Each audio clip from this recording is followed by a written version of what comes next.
Hello everybody, 'tis the Amazing Gaming Guy here, and at long last, we are back in the Steampunk City. It's been a very, very long time, just a little bit over a month, I think, since we were last here. We've been busy. Joe's been in Rome, and I've been doing lots and lots of other work. I've posted a few other videos in between as well, but this is the real good stuff. So, here we are, back in the city. So, right now, you can just see us going through the cave systems in the walls, sort of around the next part of the city. This continues straight on from the entrance port gateway that we built last time. Okay, so we just started, as I said, with that cave system thing, and I came out of there and built just a little entranceway or exitway from that, whilst Joe was over here building this nice little waterfall scene, which I then moved over to help with. And something that was really exciting was, if you didn't know, Joe and I both did Geography A-levels, so it was really nice to put in something that we learnt about in there, which was this plunge pool at the bottom of the waterfall, because when a waterfall cascades down a hill or a mountain or a vertical cliff face, the force of the water picks up rocks and stones and things and carves out a really deep channel where the actual waterfall meets the water below, and it creates a big, deep, rocky channel area. So we put that in for geographical detail and accuracy, and I was really impressed with that, and I probably just bored you out of your skins. So with that geography lesson over, onto the stuff that we're actually doing this episode.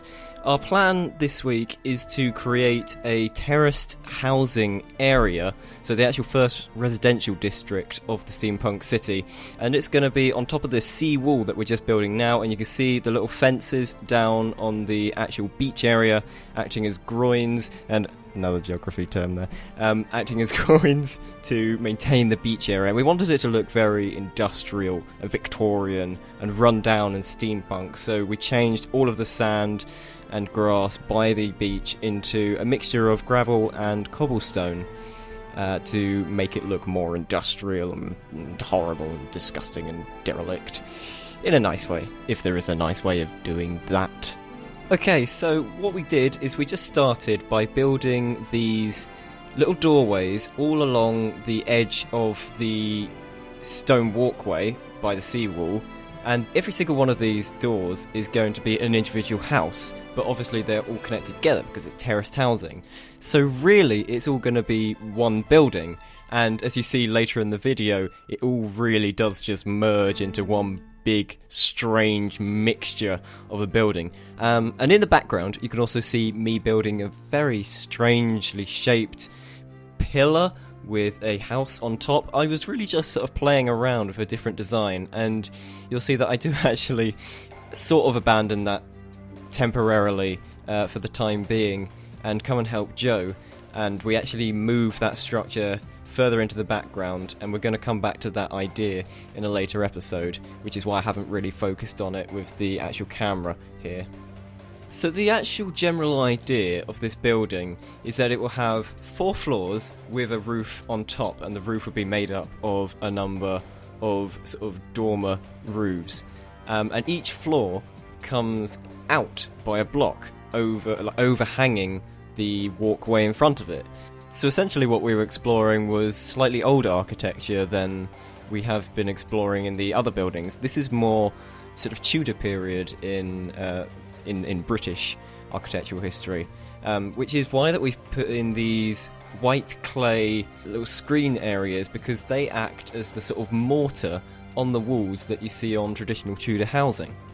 I seem to end up saying this pretty much every episode, but this is genuinely one of the hardest things that we've built so far, just because of the complexity of the structure and the fact that we are once again dealing with diagonals, but this time we're dealing with irregular diagonals, so diagonals that come out by different numbers of blocks. Sometimes it's 2, sometimes it's just 1, and then it flattens off, and then it goes in a diagonal in the other direction, and then it comes out in a diagonal in the other direction again, and it's just all over the place. And we were really trying to follow the contour of this hill to make the structure look a lot more natural than some of the other buildings that we've put in so far.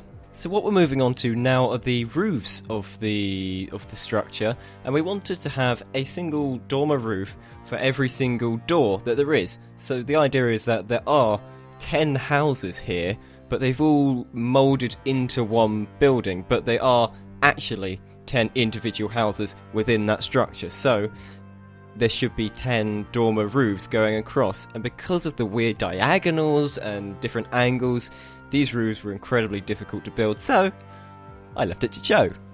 As Joe was being creative and smart like that, I was just mimicking the design that he had already created to extend the whole building all the way around.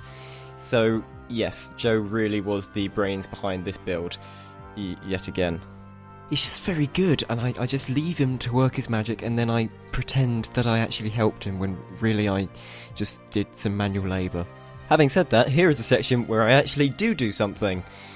So you can see me going along and building these hanging objects off the side of the building, and this was a mixture of lamps, such as the one that I just put in there, in little cages and things, and also little hanging storage things, as if the whole building was like a big crane helping along the industrial processes going on in the city. Also, on a side note, if you're going to leave a like on this video for anything, leave it for that little camera sequence that I just did there. If you didn't notice what I mean by that, then go back, watch it again, because that was really cool, and I've only just noticed that. I'm really impressed with myself. And finally, mine and Joe's work processes came together on the roof structure on the top of the building. Once Joe had fully worked out what he wanted to make the roof out of, because you'll notice he started building in cobblestone, but he's now moved on to dark wood planks, and the shape of it, we actually came together and we started building it together. So I was doing the back and the structure leading towards the back to actually flesh out the roof behind, and he was doing the front structure, which is arguably the harder bit. Again. And that, my friends, is pretty much all we have time for today. So as ever, please leave a like on the video and a comment, and if you haven't yet, do sub, because it genuinely does mean a lot to us, and it just lets us know that you're enjoying this type of video and this actual series. And finally, just a quick apology for the actual length of time that we had between episode 3 and this one, episode 4. As I said at the beginning, it was just due to a heavy workload from other parts of our lives. But we are now really going to try and buckle down and stick to a schedule, try and get one of these videos out every single week, plus some extra bonus videos that I'll do just by myself without Joe. Maybe a bit more stuff with Ranty if you liked that. So, thank you all for watching, and I will see you all next time. Goodbye!